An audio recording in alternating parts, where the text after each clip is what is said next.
Ko'pchilikka o'zining ezgu amallari, ortidan qolgan yaxshiliklari bilan o'rnak bo'lib ketgan taniqli aktyor Dilshod Musabekovning ijtimoiy tarmoqlarda do'stlari hamda yaqinlari bilan vidolashuv videolari tarqaldi.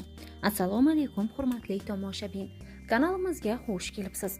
Videoroliklarimiz ostida bir dona like hamda podpisatsiya tugmachasini bosib qo'yishni yodingizdan chiqarmang. Dilshodbek Musabekov ko'pchilikning qalbidan joy olishga ulgurgan. Uning kimlargadir qilgan ezgu amallarini oshkor qilib qilgan bo'lsa, yana kimlargadir qilganlarini hech kim bilmasdan sir bo'lib qoldi. Do'stlari bilan ijtimoiy tarmoqlar orqali vidolashgan videolari ko'pchilikni hayratga soldi. Go'yoki u vafot etishini avvaldan bilgandek hamma bilan xayrlashgan hamda hammadan duo ilinjida ekanligini, uni har doim duo qilishlarini so'rab yig'lagan. Ukam sog'likli yaxshigina charchamasdan. Men anchadan beri gaplashmadim siz bilan, chunki anchadan beri mazam yo'q edi. Hech kim bilan gaplashganim yo'q. Oxiri ag'anatdi bu dard.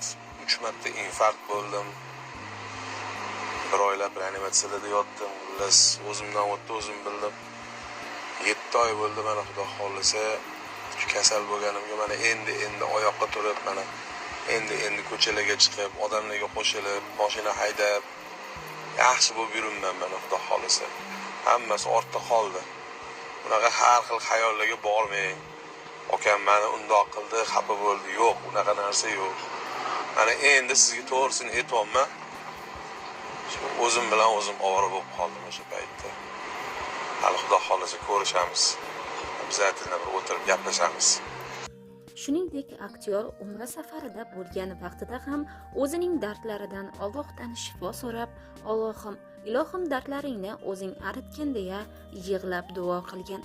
U avvaldan mana shu kasallik bilan og'rib kelganligini hamda shu kasallik ortidan vafot etganligini do'stlari ham ta'kidlashmoqda.